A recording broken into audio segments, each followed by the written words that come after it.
인자가 자기 영광으로 모든 천사와 함께 올 때에 자기 영광의 보좌에 앉으리니 모든 민족을 그 앞에 모으고 각각 구분하기를 목자가 양과 염소를 구분한 것 같이 하여 양은 그 오른편에 염소는 왼편에 두리라. 그때에 임금이 그 오른편에 있는 자들에게 이르시되 내 아버지께 복받을 자들이여 나와 창세로부터 너희를 위하여 예비된 나라를 상속받으라. 내가 쥐줄 때에 너희가 먹을 것을 주었고 목마를 때에 마시게 하였고 나그네 되었을 때에 영접하였고 헐벗을 때에 옷을 입혔고 병들었을 때에 돌 보았고 옥에 갇혔을 때에 와서 보았느니라. 이에 의인들이 대답하여 이르되 주여 우리가 어느 때에 주께서 줄이신 것을 보고 음식을 대접하였으며 목마르신 것을 보고 마시게 하였나이까? 어느 때에 나그네 되신 것을 보고 영접하였으며 헐벗은 것을 보고 입혔나이까? 어느 때에 병드신 것이나 옥에 갇히신 것을 보고 가서 배웠나이까 하리니 임금이 대답하여 이르시되 내가 진실로 너에게 이르노니 너희가 여기 내 형제 중에 지극히 작은 자 하나에게 한 것이 곧 내게 한 것이니라 하시고 또 왼편에 있는 자들에게 이르시되 저주를 받은 자들아 나를 떠나 마귀와 그 사자들을 위하여 예비된 영원한 불에 들어가라.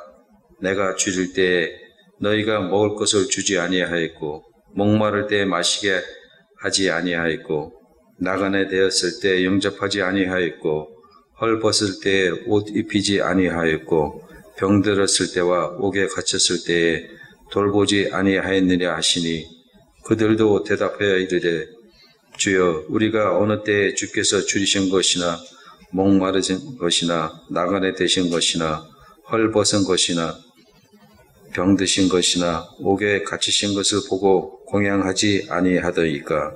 이에 임금이 대답하여 이르시되 내가 진실로 너에게 이르노니 이 지극히 작은 자 하나에게 하지 아니한 것이 곧 내게 하지 아니한 것이니라 하시니니 그들은 영벌에 의인들은 영성에 들어가리라 하시니라. 아멘. 마태복음 강해 147회입니다. 마태복음 25장 31절로 46절의 말씀을 가지고 구별이라는 제목으로 함께 나누기를 원합니다. 부제목은 우리가 어느 때에입니다. 구별은 우리 일상에 늘 있는 일입니다. 그죠? 처음 보는 사람을 이렇게 딱 만나게 되면 한국 분들은 주로 뭘 물어보시냐면 고향이 어디신가요? 저는 경상도인데요. 경상도 사투리나 억양 얘기 나오면 혹시 대기 경상도 아니십니까? 라고 물어봅니다.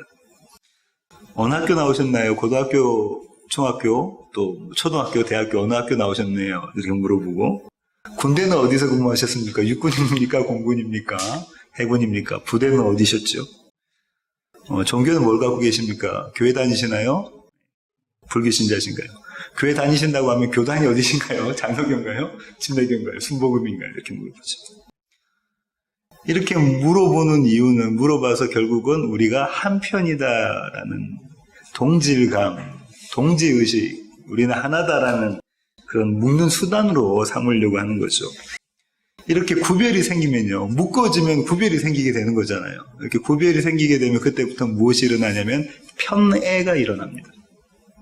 구별된 사람과 구별되지 않은 사람은 사랑의 정도가 달라지는 거죠.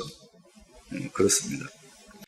만약에 제가 이 달라스 지역에서 누군가에게 욕을 이렇게 들어먹는다고 그러면 우리 강호찬 집사님은 말려주실 겁니다. 그죠? 아, 우리 목사님 그런 분 아니라 이렇게 하시면서 말려주실 겁니다.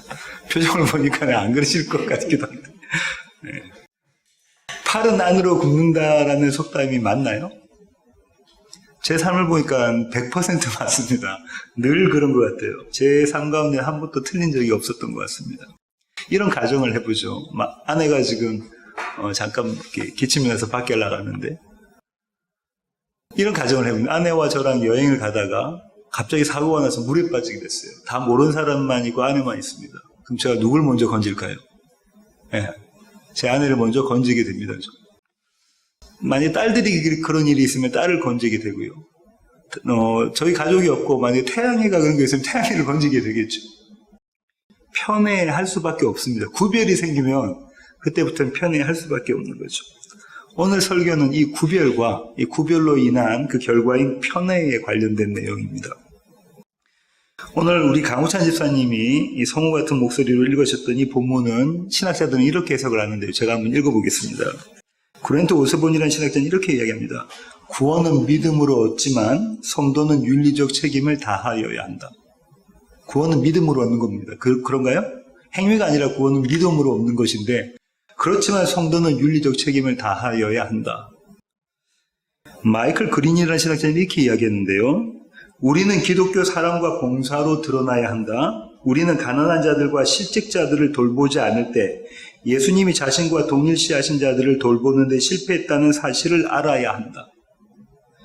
갈보리 십자가의 실제적인 사랑을 보여라. 이거 좀 부담이 되는 이야기입니다. 그죠? 주위에 누가 실직했거나 헐벗은 사람들, 가난한 사람들, 병든 사람들 있으면 그 사람들을 반드시 도와라. 그렇지 않으면 우리는 예수님을 돕지 않는 그런 모습이 된다는 거죠. 김기성 목사님의 책에서 임마누엘 레비나스라는 신학자의 말을 인용했는데요. 아주 참 잘 쓴 내용인데 한번 들어보십시오. 낯선 타자의 얼굴을 마주하고 끊임없이 그를 향한 사랑을 선택할 때, 그래서 그의 얼굴에서 하나님을 볼 때 비로소 인간의 윤리가 완성된다.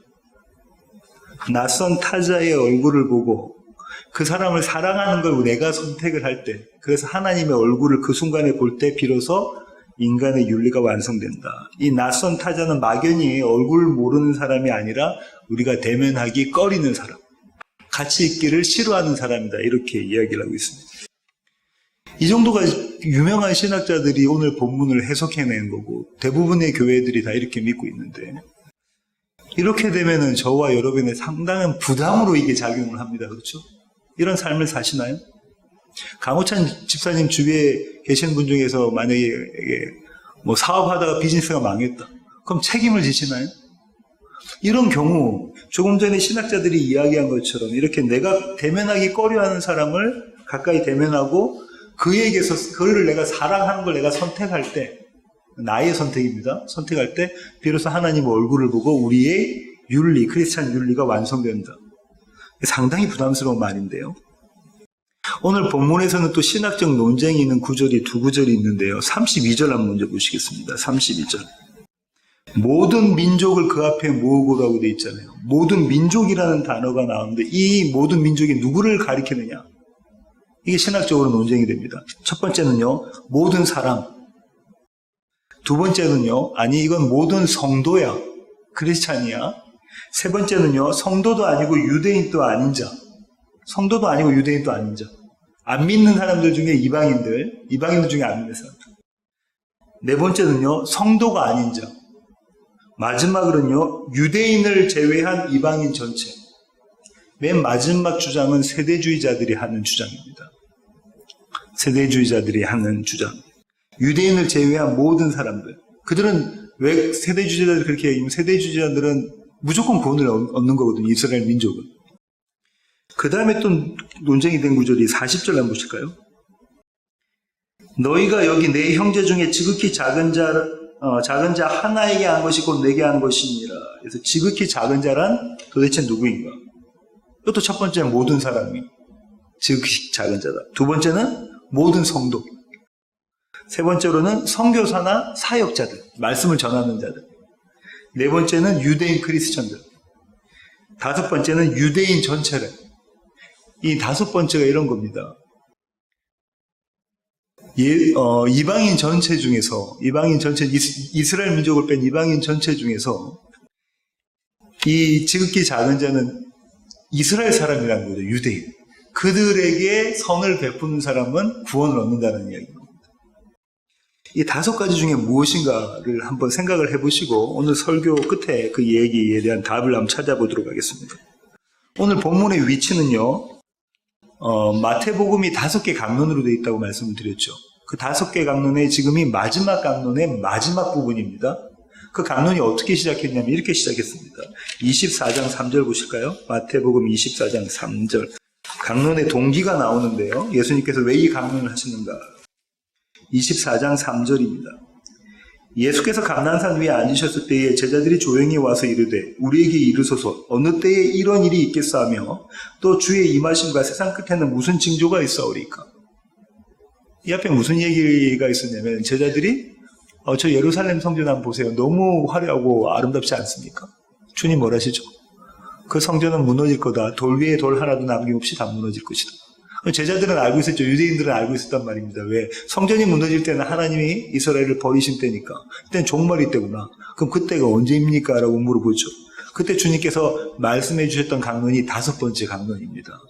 주님의 재림과 관련된 강론 중에 그 중에 5가지 비유를 말씀해 주셨는데 오늘은 그 5가지 비유의 마지막 비유. 소위 양과 염소의 비유라고 저와 여러분이 익히 잘 알고 있는 비유이죠. 본문의 구조는 이렇습니다. 다시 마태복음 25장으로 오셔서요. 31절부터 33절까지 구별이 일어납니다. 구별이 일어나는데 양과 염소가 구별되고요. 34절부터 45절까지 구별의 이유가 나와요. 왜 그렇게 구별하셨는가? 그리고 구별한 것에 대한 상벌이 주어지게 되고요. 46절의 심판의 결론을 다시 한번 임금이 왕이 이야기를 하는데요. 그 재판에 선고를 하는 거죠. 유죄나 무죄나 이 선고를 하는 건데 죄가 없는 자들, 다시 말하면 복받은 자들은 영생을 누리고 죄인들은 영벌에 처한다. 영원한 생명과 영원한 벌, 사망에 대한 이야기가 여기 나와 있습니다. 이제 비유를 하나씩 한번 비유의 내용을 한번 살펴보려고 하는데요. 31절 한번 보실까요? 인자가 자기 영광으로 모든 천사와 함께 올 때에 자기 영광의 보좌에 앉으리니. 인자가 자기 영광의 보좌에 앉는다라고 말씀하고 계시잖아요. 이건 구약에 계속해서 선지서에서 예언이 되어 있었던 건데요. 한 군데만 보겠습니다. 다니엘서 7장 4절입니다. 7장 14절이네요. 7장 14절. 그에게 권세와 영광과 나라를 주고 모든 백성과 나라들과 다른 언어를 말하는 모든 자들이 그를 섬기게 하였으니 그의 권세는 소멸되지 아니하는 영원한 권세요 그의 나라는 멸망하지 아니할 것입니다. 권세 받은 자가 나타난다죠. 인자 같은 게. 예수 그리스도를 이야기하는 것이고요. 그 권세 받은 분이 나와서 심판을 하는 장면이 있고요. 그분의 나라는 영원히 망하지 않는다. 영원한 생명 가운데 있다라고 이야기하고 있죠. 그 다음에 다시 오늘 마태복음 본문이 마태복음 25장으로 오시면요. 32절부터 33절 한번 보실까요? 마태복음 25장 32절부터 33절을 보시면 이렇게 되어 있습니다. 모든 민족을 그 앞에 모으고 각각 구분하기를 목자가 양과 염소를 구분하는 것 같이 하여 양은 오른편에 염소는 왼편에 두리라. 목자가 뭘 구분하죠? 자기가 기르는 가축들을 구분하는데 하나는 양의 그룹이고 하나는 염소의 그룹이다. 그죠? 당시 유대 사람들은 이 비유를 잘 이해했다고 해요. 밤에 이제 낮에는 같이 양과 염소를 데리고 풀밭에서 초원에서 먹이고 있다가 들어갈 때는 양과 염소를 구분해서 이 동물들의 가축들의 특징들 때문에 그랬는데 구분했다고 해요. 구분해야 된다는 거죠. 이 비유는 여러 차례 등장합니다. 알곡과 가라지의 비유, 좋은 물고기와 나쁜 물고기의 비유에서도 등장하죠. 구별의 방식은 어떤 거냐면요. 양은 어느 편에? 오른편에. 염소는 왼편에. 이스라엘 사람들은요. 앞을 동쪽이라고 생각했어요. 앞을 동쪽. 그럼 뒤는요? 동이니까 서쪽, 오른쪽은요? 남쪽, 왼쪽은 북쪽입니다. 남쪽은 항상 우리가 집을 살면 어떤 집을 선호하냐면 남양을 항상 햇볕이 듭니다. 밝은 데요. 북쪽은 항상 어두운 데죠. 빛 가운데 있고 밝음 가운데 있고 명예 가운데 있는 쪽이 오른쪽입니다. 어둠 가운데 있고요. 수치 가운데 있는 경우가 왼쪽인 거죠. 그러니까 양은 항상 명예스럽고 영광 가운데 있고 빛 가운데 있고 염소는 어둠 가운데 있고 수치 가운데 있고 명예롭지 않은 그런 가운데 있는 거죠. 이 얘기를 정확하게 설명했던 구절이 있는데요. 다니엘서 12장 2절 한번 보실까요? 다니엘서 12장 2절. 12장 1절의 하반절부터 제가 한번 읽어보겠습니다. 그때 내 백성 중에 책에 기록된 모든 자가 구원을 받을 것이라. 땅의 티끌 가운데에서 자는 자 중에서 많은 사람이 깨어나 영생을 받는 자도 있겠고 수치를 당해서 영원히 부끄러움을 당할 자도 있을 것이라. 그죠? 명예 가운데, 영생 가운데, 빛 가운데 있는 자가 있고, 아니면 그 반대에 있는 자들이 있을 것이다. 마지막 그때에 어떤 자들이 빛 가운데 있다고 그죠? 어떤 자들이 영생 가운데 있다고 합니까? 어떤 자들이요? 생명책에 기록되어 있는 자들. 이미 기록되어져 있는 그 자들, 이렇게 이야기하고 계십니다. 오른편에 있는 자들에게 상이 주어집니다. 마태복음 25장 34절 한번 보실까요? 그때의 임금이요 그 오른편에 있는 자들에게 이르시되 내 아버지께 복받은 자들이여 나와 창세로부터 너희를 위하여 예비된 나라를 상속받으라.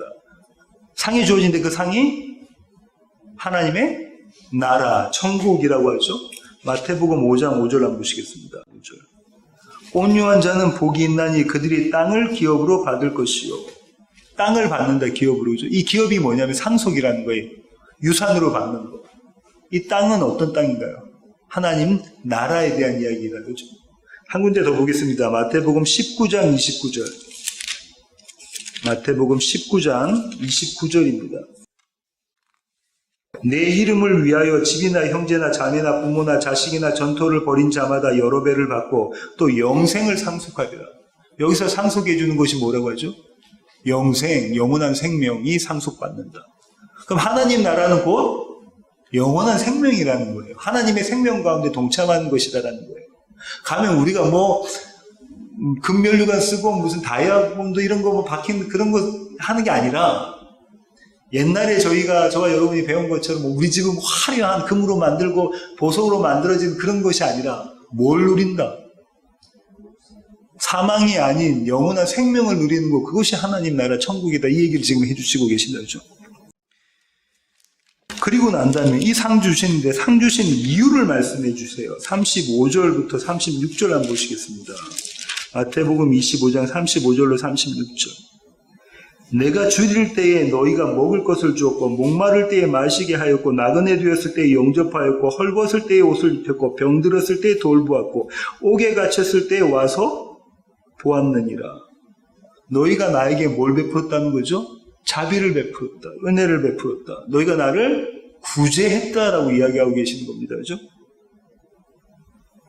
그러시잖아요. 너희가 나를 구제했어. 나에게 자비를 베풀었어. 은혜를 베풀었어. 그래서 은혜를 베품을 받았으니까 내가 너에게 상 줄게. 이렇게 말씀해 주시는 겁니다.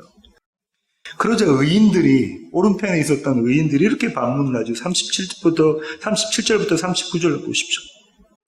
이에 의인들이 대답하여 이르되 주여 우리가 어느 때에 주께서 줄이신 것을 보고 음식을 대접하였으며 목마르신 것을 보고 마시게 하였나이까? 어느 때에 나그네 되신 것을 보고 영접하였으며 헐벗으신 것을 보고 옷 입혔나이까? 어느 때에 병드신 것이나 옥에 갇히신 것을 보고 가서 배웠나이까? 하리니 의인들의 반문이 요약하면 뭡니까? 우리가 언제 그걸 했습니까? 어느 때에? 도대체 그 기억나지 않는데 우리가 언제 그렇게 했습니까? 주님이 그들의 질문에 대답을 해주십니다. 40절 보십시오. 임금이 대답하여 이르시되 내가 진실로 아멘으로 너희에게 이르노니 너희가 여기 내 형제 중에 지극히 작은 자 하나에게 한 것이 곧 내게 한 것이니라 하시고 대답이 뭐라고요? 이들 중에 지극히 작은 자에게 한 것이 곧 나에게 한 것이다. 그들은 그 지극히 작은 자를 섬겼다는 이야기인 거다. 그죠? 이게 오른편에 있는 사람들에게 그러니까 양에 해당되는 오른편에 있는 사람들에게 상을 주시고 복을 주시면서 그 이유를 설명해 주신 거거든요. 이제 반대로 왼편에 있는 염소들에게 벌을 주시며 또 그 이유를 설명해 주십니다. 어떤 벌인가 한번 보시겠습니다. 41절. 또 왼편에 있는 자들에게 이르시되 저주를 받은 자들아 나를 떠나 마귀와 그 사자들을 위하여 예비된 영원한 불에 들어가라. 벌이 뭡니까? 영원한 불. 이 영원한 불은 다른 말로 영원한 사망. 벌 주신 이유를 설명하시는데요. 42절 43절 보실까요? 내가 줄일 때에 너희가 먹을 것을 주지 아니하였고 목마를 때에 마시게 하지 아니하였고 나그네 되었을 때에 영접하지 아니하였고 헐벗을 때에 옷 입히지 아니하였고 병들었을 때와 옥에 갇혔을 때에 돌보지 아니하였느니라 하시니 너희는 나에게 자비를 베풀지 않았다. 너희는 나를 구제하지 않았고 너희는 나에게 은혜 베풀지 않았다. 그러니까 죄인들이 다시 반문합니다. 44절 보십시오. 그들도 대답하여 이르되 주여 우리가 어느 때에 주께서 줄이신 것이나 목마르신 것이나 나그네 되신 것이나 헐벗으신 것이나 병드신 것이나 옥에 갇히신 것을 보고 공양하지 아니하더이까. 어떤 말입니까? 우리가 언제 안 했습니까? 우리가 다 했는데 우리가 언제 주님께서 그러셨는데 우리가 안 했죠? 주님 이렇게 대답하십니다. 45절. 이에 임금이 대답하여 이르시되 내가 진실로 너에게 이르노니 이 지극히 작은 자 하나에게 하지 아니한 것이 곧 내게 하지 아니한 것이니라 하시니 이 작은 자에게 하지 않은 것은 곧 나에게 하지 않은 것이다. 이렇게 대답을 주십니다. 그리고 선고를 하십니다. 재판의 선고로 46절. 그들은 영벌에 의인들은 영생에 들어가리라 하시니 영벌과 영원한 사망과 영원한 생명에 대한 벌과 상을 주시는 것으로 이 비유가 끝이 나죠. 오늘 비유의 내용을 살펴봤는데요. 저는 이 비유를 읽고 이런 질문들을 드렸습니다. 첫 번째는요. 오늘 상을 받은 자, 양으로 구별되어져서 오른편에 있으면서 주님께로부터 상을 받은 자와 염소로 구별되어져서 왼편에 있으면서 주님께로부터 벌을 받은 자, 이들을 나누신 그 기준이 뭡니까? 그 기준이 뭐죠? 지극히 작은 자에게, 고통받는 자, 힘든 자, 어려운 자에게 뭘 했다 안 했다? 선행을 했다 안 했다입니다. 선을 행하지 않으면, 다시 말해 착한 일 하지 않으면 지옥 가고 착한 일을 하면, 선한 일을 하면 천국 간다, 이런 말씀인 거죠. 표면적으로 보면 그렇지 않았습니까? 의인은 선을 행했나요? 오늘 본문에서? 예. 악인은, 죄인은 선을 행하지 않았나요? 예, 선을 행하지 않았습니다. 표면적으로는 그렇죠. 그렇다면 저와 여러분은 의인입니까? 악인입니까? 강호찬 집사님, 오늘 이 본문에 나와 있는 이런 선행을 매일매일 하십니까? 고개를 이렇게 저으시는데 태양이 매일매일 하니? 큰일 났다, 그죠? 우리는 영원한 불에 떨어질 자들입니다. 표면적으로 이해를 하면 그렇잖아요. 대단한 열심을 가지고 대단한 긍휼과 은혜와 자비를 가지고 구제를 베풀어야 된다는 거예요. 오늘 본문 같으면, 그죠? 아까 그 신학자는 뭐랬냐면 내가 쳐다보기 싫어하는 그 사람을 섬기라는 거예요. 내가 쳐다보기도 싫어하는 그 사람을 성심껏 예수 그리스도의 십자가 사랑으로 섬기라는 거예요. 그렇게 뭐 하지 않으면 지옥 간다는 겁니다. 오늘 본문의 결론은 그거잖아요. 그거 안 하면 지옥 가고 그거 하면 천국 간다는 거잖아요. 그럼 저와 여러분은 지옥행입니다. 목사님, 저도 지옥행이라고. 또 들었던 두 번째 질문은 이런 건데요. 신학적 논쟁이 된 문구가 두 개가 있었댔잖아요. 모든 민족이라는. 그죠? 또 하나는 지극히 작은 자 중에 하나가 도대체 누굴까? 이 다섯 가지가 각각 신학자들이 주장하는 게 다섯 가지 있습니다. 논쟁이, 제가 그 주석서를 읽어보고 이 논문들을 읽어보면 논쟁이 기가 막힌 논쟁들을 해요. 여기저기에서 다 구절들을 가져와서.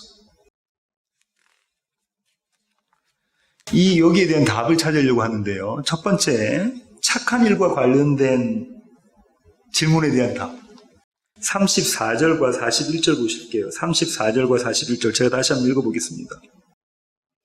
그때에 임금이 그 오른편에 있는 자들에게 이르시되 내 아버지께 복받을 자들이여 나와 창세로부터 너희를 위하여 예비된 나라를 상속받으라. 41절. 또 왼편에 있는 자들에게 이르시되 저주를 받은 자들아 나를 떠나 마귀와 그 사자들을 위하여 예비된 영원한 물에 들어가라. 여기 중요한 포인트가 있습니다. 예비된 나라와 예비된 영원한 불.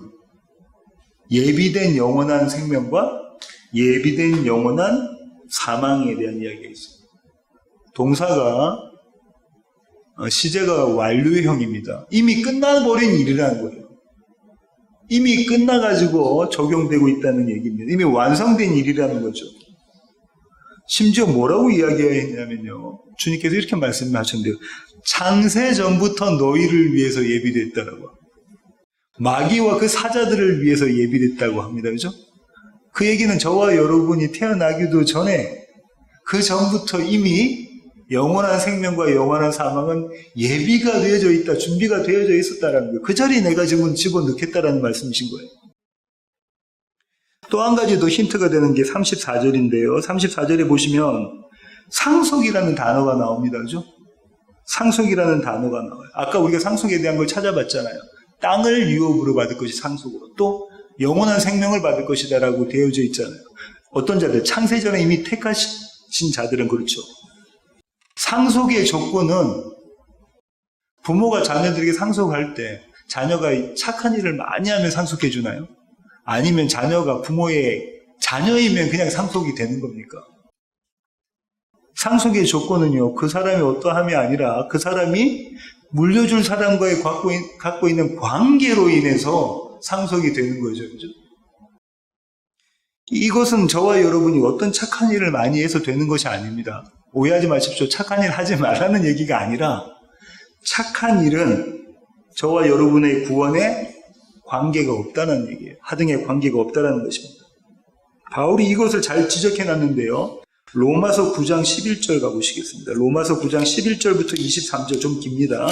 로마서 9장 11절부터 한번 보시겠습니다. 그 자식들이 아직 나지도 아니하고 무슨 선이나 악을 행하지 아니한 때에 택하심을 따라 되는 하나님의 뜻이 행위로 말미암지 않고 오직 부르시는 이로 말미암아 서게 하려 하사. 누구와 누구 이야기하고 있죠? 에서와 야곱에 대한 이야기입니다. 12절 리브가에게 이르시되 큰 자가 어린 자를 섬기리라 하셨나니 13절 기록된 바 내가 야곱은 사랑하고 에서는 미워하였다 하신과 같으니라. 그런즉 우리가 무슨 말을 하리요? 하나님께 불의가 있느냐? 그럴 수 없느니라. 바울이 지금 이렇게 이야기하는 거예요. 우리가 하나님께 도대체 무슨 말을 하겠냐? 하나님이 불의하시냐? 아니, 그렇게 우리가 말할 수 없다는 거예요. 15절 모세에게 이르시되 내가 긍휼히 여길 자를 긍휼히 여기고 불쌍히 여길 자를 불쌍히 여기리라 하셨으니 그런즉 원하는 자로 말미암음도 아니요 다른 박질을 하는 자로 말미암음도 아니요 오직 긍휼히 여기시는 하나님으로 말미암음이니라. 하나님의 은혜로 그렇다는 거죠.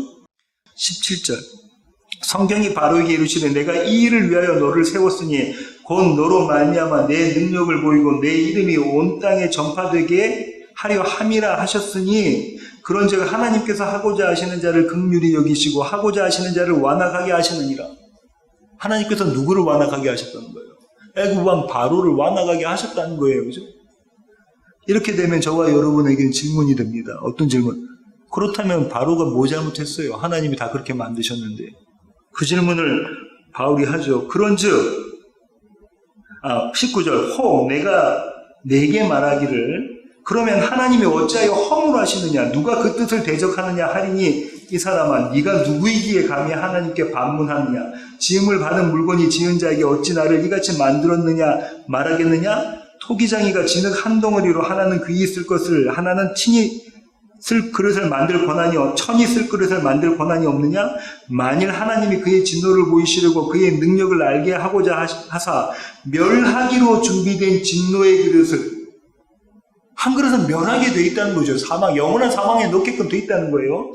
오래 참으심으로 관용하시고 또한 영광 받기로 예비하신 긍휼의 그릇에 대하여 그 영광의 풍성함을 알게 하고자 하셨을지라도 무슨 말을 하리요? 바울이 저와 여러분의 고민에 대한 대답을 주고 있다 그죠? 이거보다 더 명확한 대답이 없어요. 우리 질문이 그대로 있잖아요. 그러면 하나님이 왜 우리에게 죄를 물으십니까? 그때 바울이 대답을 하고 있습니다. 네가 감히 누구이기에 창조주신 하나님께 그런 질문하느냐? 착한 일을 저와 여러분의 행위, 선행으로 구원받는 것이 아니라 이미 창세전에 하나님의 작정에 의해서 양과 염소는 구별되어졌다라는 거예요. 그러면 그 양은 하나님이 편내하셔서 하나님의 사랑을 그 양에게 듬뿍 쏟아 부어주시는 거예요. 그 쏟아 부어진 자리가 십자가입니다. 예수 그리스도의 십자가 사건이라는 거죠. 이런 편에도 편애가 있을 수 없는 그 자리가 그 자리라는 거예요. 두 번째 질문에 대한 답을 찾으려고 하는데요. 신학적 논쟁이 된 질문이 두 가지가 있었다고 그랬다, 그죠? 구절이 두 가지가 있었어요. 하나는 모든 민족에 대한 거고, 그죠? 그 중에 첫 번째 모든 민족에 대한 것을 한번 찾아보겠습니다. 37절, 오늘 본문 37절에 가시면, 이에 의인들이 대답하여 이르되 주여 우리가 어느 때에 44절. 그들도 대답하여, 이거는 염소들입니다. 그들도 대답하여 이르되 주여 우리가 어느 때에 주께. 공이 그들은 임금을 누구라고 부른다고요? 주여라고 부릅니다. 주여. 그러면은 이 모든 민족이라는 것은요, 광의적으로 좀 넓은 의미로 해석해 보면 모든 인류예요. 이 세상 모든 사람, 역사 가운데 살았던 전 인류입니다. 그러니까 성도와 성도가 아닌 자가 구분되는 거죠. 근데 이걸 좀 좁게 보면요, 협의적으로 보면 이렇습니다. 주여 주여 부르는 사람들은 다 이스라엘이에요. 주여 주여 부르는 사람들은 전부 다 교회 안에 있습니다. 그렇죠. 좁게 보면 그런 거예요. 이스라엘은 구분이 되어집니다. 지금 세대주의자가 이야기하는 것처럼 민족적 이스라엘이 모두 구원받는다. 저는 그렇게 동의하지 않고요. 이 이스라엘은 구분되어져 있어요. 왜냐하면 구약의 선지서에서 계속해서 그 얘기가 나옵니다. 남은 자 사상이 나와요. 남은 자와 그렇지 않은 자, 하나님을 버린 자들과 구별이 되어져 있거든요. 교회 안에서 또 구별이 된다는 거예요. 양과 염소가 구별되어진다는 거예요. 협의를 보면 그렇습니다. 그죠? 주여 주여 그렇게 부르니까요. 우리가 주의 이름으로 이 일들을 다 했습니다. 한 자들이 있습니다. 7장 마태복음 7장 21절로 23절 보시겠습니다. 마태복음 7장 21절로 23절. 마태복음 7장 21절로 23절입니다. 나더러 주여 주여 하는 자마다 다 천국에 들어갈 것이 아니요 다만 하늘에 계신 내 아버지의 뜻대로 행하는 자라야 들어가리라. 그날에 많은 사람이 나더러 이르되 주여 주여 우리가 주의 이름으로 선지자 노릇하며 주의 이름으로 귀신을 쫓아내며 주의 이름으로 많은 권능을 행하지 아니하였나이까 하리니 그때 내가 그들에게 밝히 말하되 내가 너희를 도무지 알지 못하니 불법을 행하는 자들아 내게서 떠나가라 하리라. 지금 염소들에게 왼편에 있는 염소들에게 너희가 나를 떠나가라고 주님이 오늘 본문에서 말씀하셨거든요. 똑같은 구절입니다. 뭐라고요? 내가 너희를 도무지 알지 못하니 너희가 나에게서 떠나가라. 어떤 자들이 주의 이름으로 병 고치고 주의 이름으로 기적 행하고 주의 이름으로 말씀 전하고 주의 이름으로 다 한 자들이에요. 이스라엘 안에 있는 자들이죠. 지금 같으면 교회 안에 있는 자들입니다. 교회 밖에서 예수님 가리킵니까? 교회 밖에서 예수의 이름으로 기도합니까? 교회 밖에서 예수의 이름으로 구제합니까? 아니요. 교회 안에 있는 자들의 협의의 의미로, 좁은 의미로 보면 교회 안에 있는 자들 중에 양과 염소가 구별되어진다는 거예요. 이 첫 번째 질문, 행위로 받는 것이 아니고 하나님의 택하심으로 구원받는다라는 것과 교회 안에 양과 염소가 같이 있다라는 이 두 가지 질문에 대한 대답을요, 히브리서 기자가 해줍니다. 히브리서 4장 1절로 3절 보시겠습니다. 히브리서 4장 1절부터 3절입니다. 그러므로 우리는 두려워할지니 그의 안식에 들어갈 약속이 남아있을지라도 너희 중에는 혹 이르지 못할 자가 있을까 함이라. 그들과 같이 우리도 복음 전함을 받은 자이나 들은 바 그들이 그들에게 유익하지 못한 것은 듣는 자가 믿음과 결부시키지 아니하니라. 이미 믿는 우리들은 저 안식에 들어가는도다. 그가 말씀하신 바와 같으니 내가 노하여 맹세한 바와 같이 그들이 내 안식에 들어오지 못하리라 하셨다. 하였으나 세상을 창조할 때부터 그 일이 이루어졌느니라.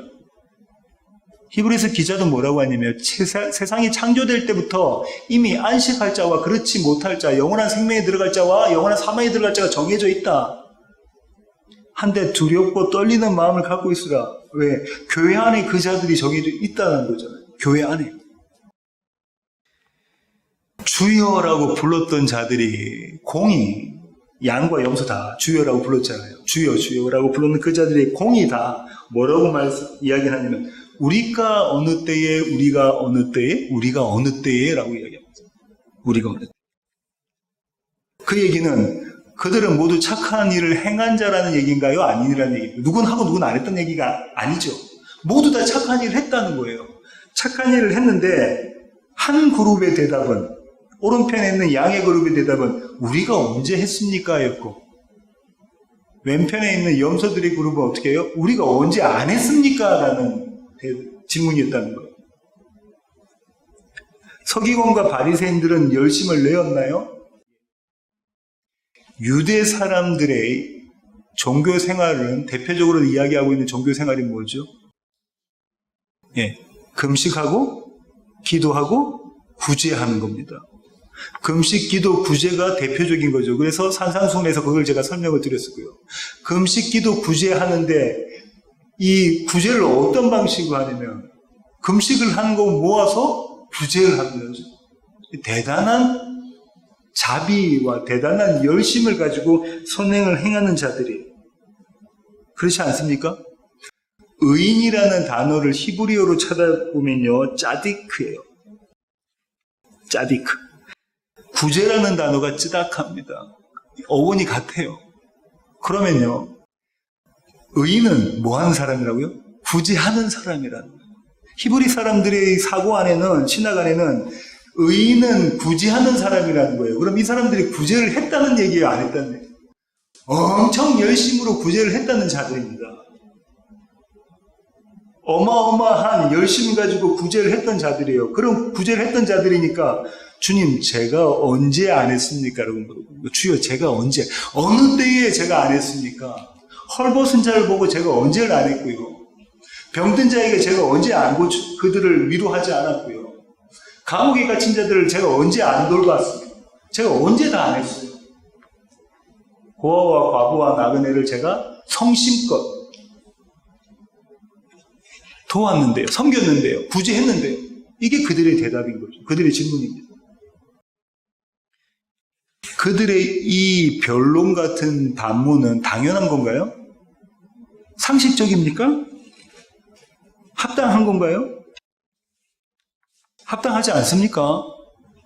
최선을 다해서 열심으로 다른 사람을 섬겼다니까요. 지극히 작은. 강호찬 집사님이나 강민 집사님이나 우리 모두는 어떻다고요? 이렇게 섬기지 못해요.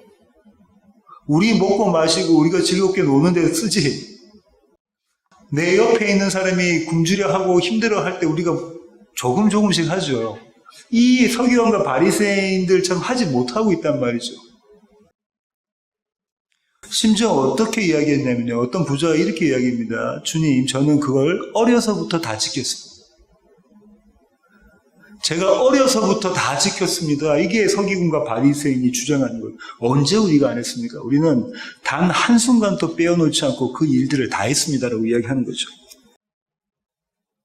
그때 주님이 대답을 해주신대요. 내 형제 중에 지극히 작은 자에게 하지 않는 것이 곧 나에게 하지 않는 것이다. 이 본문을 이렇게 해석하기도 합니다.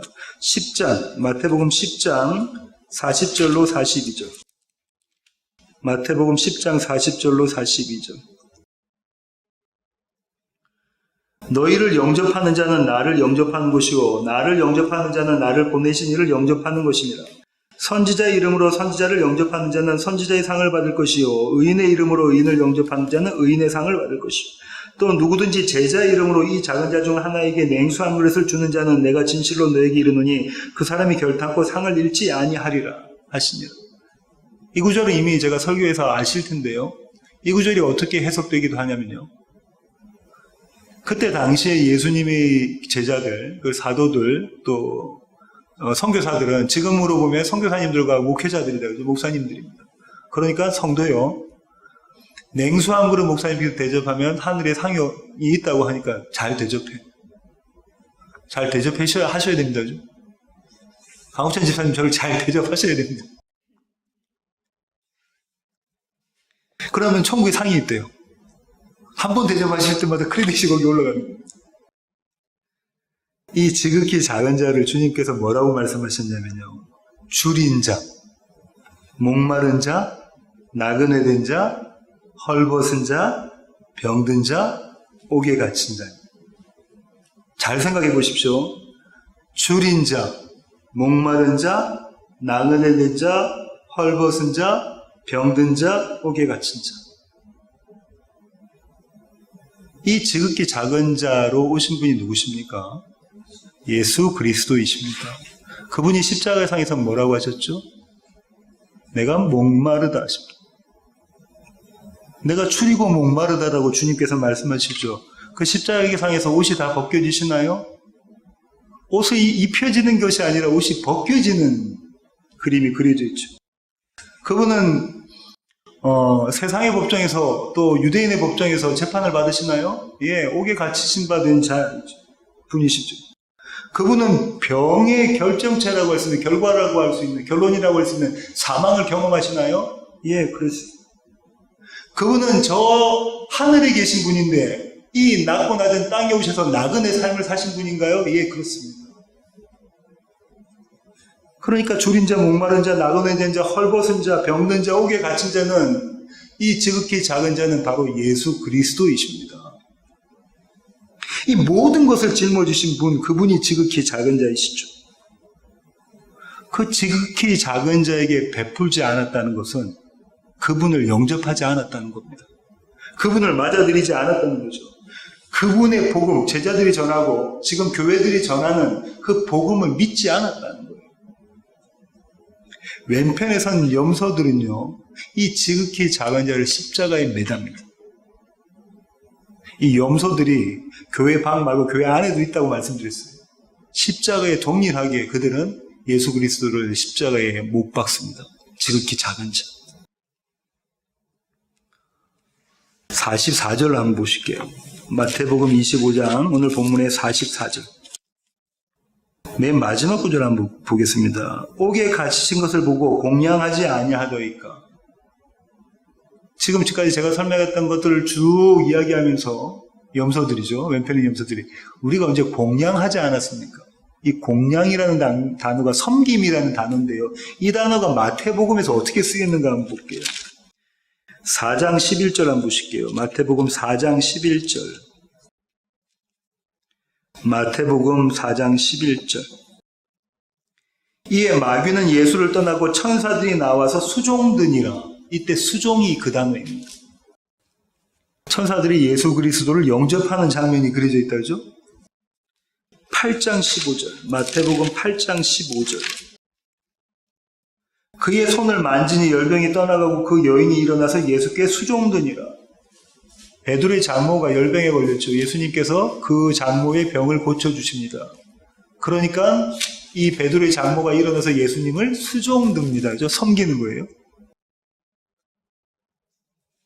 예수님의 일하심 가운데 나타나는 결과로 섬김이라는 것이 일어나는 거죠. 예수님을 영접하는 거, 예수님을 믿는 거예요. 예수님과 한 몸 되어진 거, 예수님과 연합하는 것이 이 공양 수종이라는 거예요.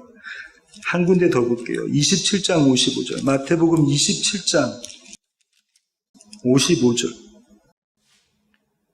예수를 섬기며 갈릴리에서부터 따라온 많은 여자가 거기에 있어 멀리서 바라보고 있으니 그 중에는 막달라 마리아와 또 야고보와 요셉의 어머니 마리아와 또 세베대의 아들들의 어머니도 있더라. 여기도 마리아죠. 이 마리아들이 어떻게 했다고요? 예수님을 섬겼다고 하죠. 이게 공양입니다. 그러면 우리가 언제 공양하지 않았습니까? 우리가 공양했습니다라는 얘기는 뭐죠? 예수님을 믿었다. 예수님과 한 몸 되어졌다. 그렇지 않았다에 대한 이야기라는 거죠. 따라서 모든 민족과 백성들은요, 그들이 예수 그리스도와 연합해져 있느냐, 예수 그리스도를 수용했느냐, 받아들였느냐, 아니냐에 따라서 그 죄값으로 벌을 받고 또 그 공로로 천국에 가는 그 모습인 거죠. 오늘 설교의 결론을 맺도록 하겠습니다. 주님의 오른편에 있던 자들이 우리가 어느 때에 주님께 그렇게 했습니까? 라고 반문한 이유가 뭘까요? 그들은 왜 예수님께 우리가 언제 그랬습니까? 라고 반문했을까요? 그들이 했나요? 안 했나요? 했다니까요. 그들이 했습니다. 왼편에 있는 염소들도 그들이 했나요? 안 했나요? 그들이 했어요. 그런데 오른편에 있는 양들은 우리가 언제 그 일을 했습니까? 라고 물어본다고 하죠. 그 일이 자신들이 한 일이 아니기 때문에 지금 그렇게 이야기하고 있는 겁니다. 그 일이 자신들이 한 일이 아니라는 거예요. 설교 시간에 여러 번 말씀드린 것처럼 저는 아내와 또 딸아이하고 자주 다툽니다. 가끔 다투는데요. 다투는 이유가 뭐냐면 저의 왕노릇 때문에 그렇죠. 또 제가 또 다른 사람을 판단하기도 합니다. 저분은 저래, 저분은 어떠해, 뭐 이렇게 판단하기도 해요. 판단하는 이유도 또 뭐냐면 내가 기준돼서 나의 왕노릇 때문에 그런 거죠. 주님은 어떻게 하시냐면 말씀으로요. 그러고 난 다음에 얼마 지나지 않아. 우리 아내 말로는 10분도 지나지 않아. 사고한다는데 얼마 지나지 않아 말씀을 깨닫게 하십니다. 나의 왕노릇이 어떤 것인지, 나의 죄인된 모습이 어떤 것인지 깨닫게 하셔서 눈물을 흘리며 기도하게 만드십니다. 제가 기도할 때 뭐라고 기도하냐면 이럽니다. 주님 아니고서는 단 1%도 저에겐 가능성이 없습니다. 주님 아니고서는 단 1%도 저에겐 가능성이 없습니다. 저 어제도 그런 회개 기도를 했거든요. 그러다가 어느 날 문득 이거는 화를 내야 마땅한 그런 자리, 그런 시간에 화가 안 나고 이해가 되고 자비가 나고 은혜가 나고 사랑이 넘쳐나고 그런 일을 경험하기도 하거든요. 그것이 내 것인가요? 아닙니다. 그것이 내 것이 아닙니다. 그건 오로지 예수 그리스도의 것이죠. 주님의 것입니다. 그러니 이것은 내 것이 아닙니다. 주님, 제가 언제 그런 일을 했어요? 이렇게 질문할 수밖에 없는 거죠. 제가 그 사실을 어떻게 할까요? 저의 어떠함을 보고 알기 때문에 그러는 거죠. 제가 어떠함을 보고 알기 때문에. 그런데 저 안에 제가 아닌 다른 분이 일하심을 보면 그게 제 것이 아닙니다라는 거죠. 그것이 연합입니다. 그것이 성령의 보증이죠. 저는 오늘 한 사내를 소개하는 것을 설교를 맺으려고 하는데요. 이 사내는 창세전에 구별되어져 있고요. 하나님으로부터 지극히 지극한 사랑을 받은 그런 사내입니다. 사도행전 9장 1절부터 5절 한번 보실까요? 사도행전 9장 1절로 5절입니다. 사도행전 9장 1절로 5절. 사울이 주의 제자들에게 대하여 여전히 위협과 살기가 등등하여 대제사장에게 가서 다메섹 여러 회당에 가져갈 공문을 청하니 이는 만일 그 도를 따르는 사람을 만나면 남녀를 막론하고 결박하여 예루살렘으로 잡아오려 함이라. 사울이 길을 가다가 다메섹에 가까이 이르더니 홀련히 하늘로부터 빛이 그를 둘러 비추는지라. 땅에 엎드려져 들음에 소리가 있어 이르시되 사울아 사울아 네가 어찌 나를 박해하느냐 하시거늘 대답하여 주여 누구십니까? 이르시되 나는 내가 박해하는 예수라. 빛이 비춰집니다. 어둠에, 그죠? 이미 택한 자에게 빛이 비춰지는 장면입니다. 이전까지 어떤 모습인가 나오죠. 이 사건을 경험한 자, 나의 불가능, 단 1%도 나의 가능성은 없습니다라고 경험한 자가 어떻게 고백하는가 보실게요. 로마서 5장 6절 보실게요. 우리가 아직 연약할 때에 기약대로 그리스도께서 경건하지 않은 자를 위하여 죽으셨도다. 우리가 아직 뭐 할 때에? 연약할 때. 이 연약할 때라는 얘기는요, 단 1%의 가능성도 나에게 없을 그때에, 기약대로는 언제 기약입니까? 창세전에 작정하신 그대로 나를 위하여 죽으셨도다. 우리가 아직 연약할 때에. 8절. 우리가 아직 죄인 되었을 때에 그리스도께서 우리를 위하여 죽으심으로 하나님께서 우리에 대한 자기의 사랑을 확증하셨느니라. 우리가 아직 죄인 되었을 때에, 우리가 죄인 되어져서 그럴 그때에 하나님께서 우리에 대한 편애, 이 편애는 구별 때문에 일어나는 거라고 말씀드렸습니다. 당신의 자녀, 당신의 아들들을 사랑하시는 그 사랑 때문에 예수 그리스도를 죽이셨도다. 10절. 곧 우리가 원수 되었을 때에 그의 아들이 죽으심으로 말미암아 하나님과 화목하게 되었은즉. 우리가 하나님과 원수 되어졌을 때. 바울이 하나님과 원수 되었나요? 그는 지극 열정을 가지고 하나님을 사랑한다는 그 생각으로 하나님과 원수됨에 힘썼던 자입니다. 그죠? 그렇게 하나님과 원수 되었을 그때에 하나님께서 그 아들 예수 그리스도 지극히 작은 자로 말미암아 그를 하나님과 화목되게 하셨다. 이렇게 하나님의 구별하심과 그로 인한 편애를 경험한 자가 바울입니다. 이 바울이요, 삶 가운데서 우리가 어느 때에? 라는 질문을 합니다. 우리가 어느 때에?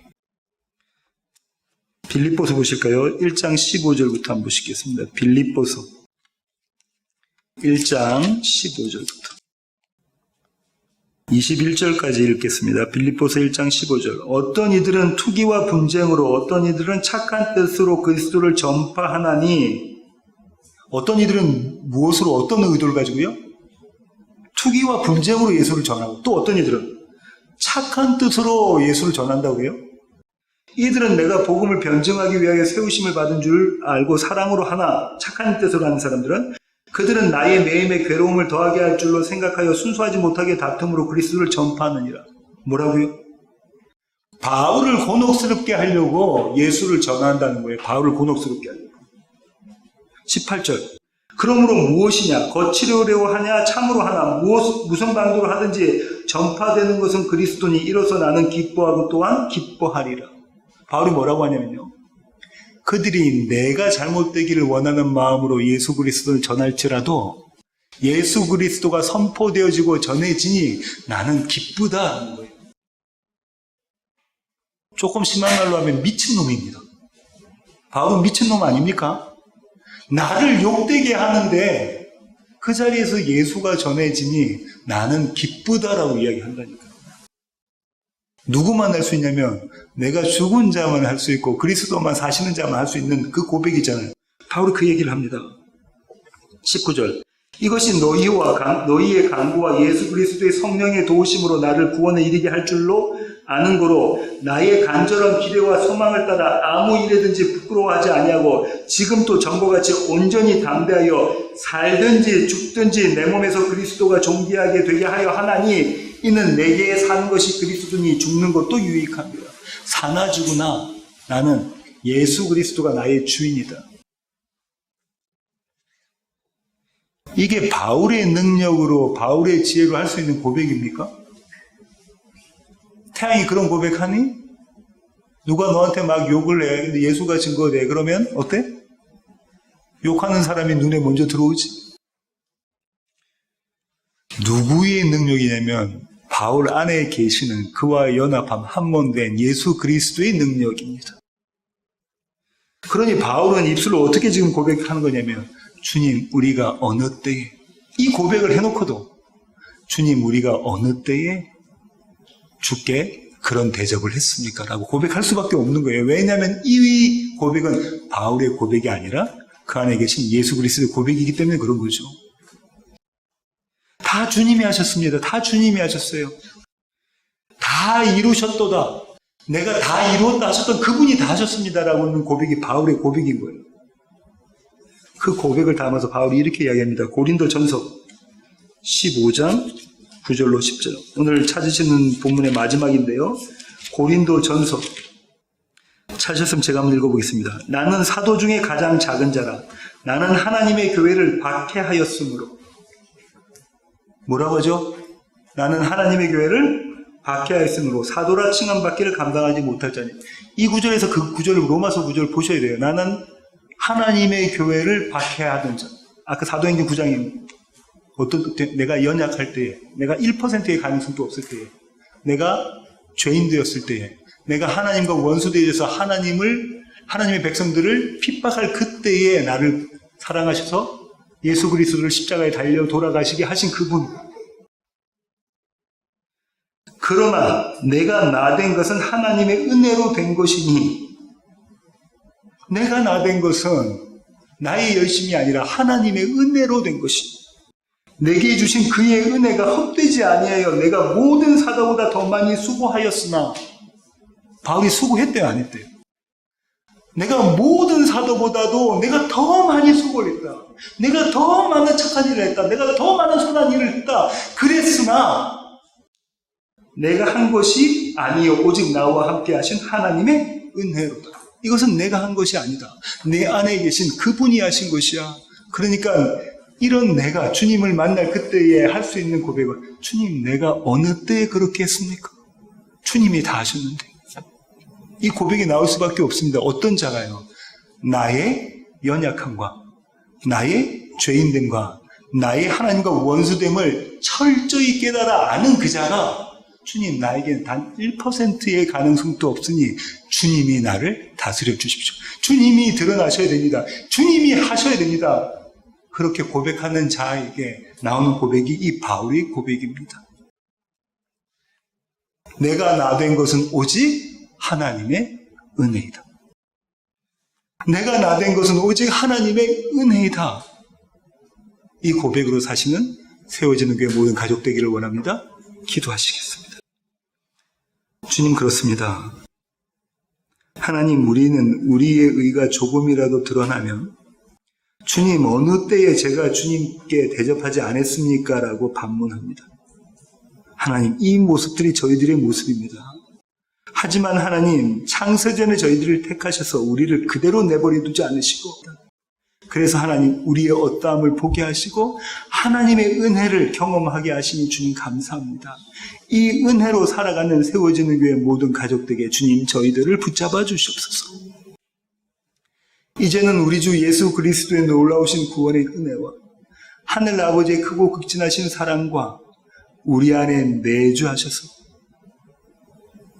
창세전에 구별되어서 편애받고 있는 사실을 깨달아 알게 하시며 우리가 어느 때에 라고 주님께 반문하게 만드시는 성령님의 충만하심이 이제 주님 앞에 머리 숙인 세워지는 교회 모든 지체들 머리 위에 이제로부터 영원토록 함께 하시기를 예수 그리스도의 귀하신 이름으로 간절히 기도하옵나이다.